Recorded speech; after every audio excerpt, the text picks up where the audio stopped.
Avec nous pour parler du printemps de la mémoire sur ce plateau, Mohamed Ouadan. Bonsoir, merci d'être avec nous. Bonsoir. Sur TV5 Monde, vous êtes socio-anthropologue, vous êtes donc le coordinateur de cette biennale, c'est-à-dire qu'elle se tient tous les 2 ans. Ça se passe en Ile-de-France, dans plusieurs villes de la région parisienne. C'est jusqu'au 16 avril. Quelle est au juste l'ambition de ce festival ? L'ambition de ce festival, c'est en fait de donner, par une démarche un petit peu d'éducation populaire, l'accès à l'histoire et à la mémoire.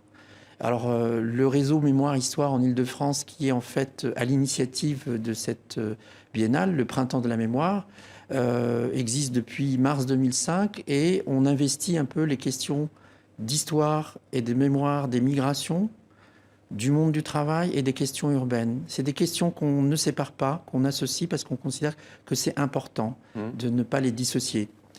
La société française est interculturelle, vous parliez de ces populations qui vivent dans les quartiers populaires. Quelle histoire et quelle mémoire au juste ? Histoire de France, histoire avec les anciennes colonies notamment ?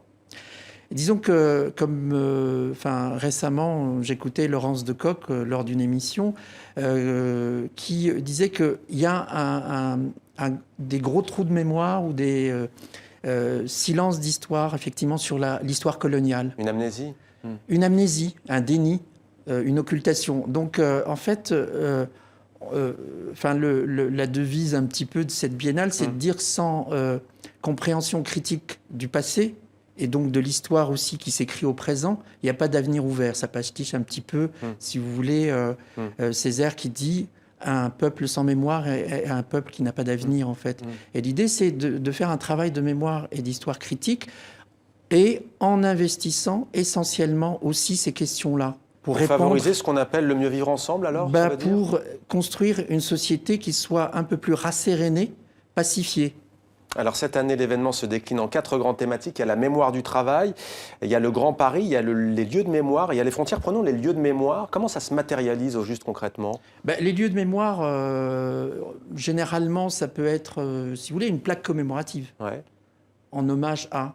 Ça peut être une rue qui renvoie à une figure qui a existé. Ça peut être, un phénomène historique. À un moment donné. Un ou deux exemples de ce dont vous allez parler ? Alors, plaque commémorative, là récemment, et on travaille avec Gérard Noiriel, par exemple, qui vient effectivement de mettre en place une exposition et avec la sortie de son ouvrage sur cette figure du clown chocolat qui a existé, qui s'est produit sur la scène publique et de la fin du 19e siècle au début du 20e siècle. Il y a une plaque qui vient d'être officiellement apposée, en présence de Marcy, de Roche-Disney, d'Hidalgo et ainsi de suite, pour réhabiliter la mémoire de cet esclave cubain qui a migré à la fin du 19e siècle et qui est complètement disparu de la mémoire collective. Et là, ça veut dire qu'il y aura possibilité pour des jeunes ou moins jeunes de se rendre sur le site, se rendre sur le lieu, d'aller voir l'exposition que présente, par exemple,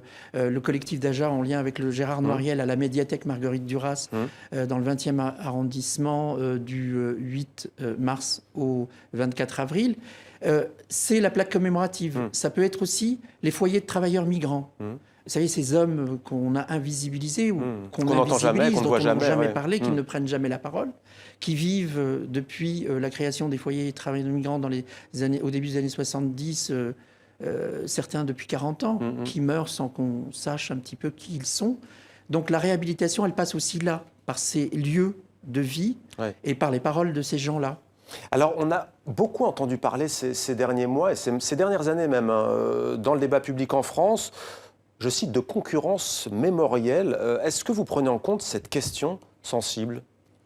Pour nous, elle est fondamentale. Je pense que, si vous voulez, une démarche comme celle portée par ce réseau-là, à l'instar d'autres réseaux régionaux qui travaillent sur les questions mémorielles en France, elle est fondamentale. Pourquoi ? Parce que le combat qui doit être porté par les associations, les acteurs culturels, en connivence avec les chercheurs, les historiens, les sociologues, et ainsi de suite, et en connivence aussi, si possible, avec les pouvoirs publics et les collectivités territoriales et locales, c'est de dire il n'y a pas de hiérarchisation des mémoires. Il n'y a pas une mémoire qui vaut plus qu'une autre.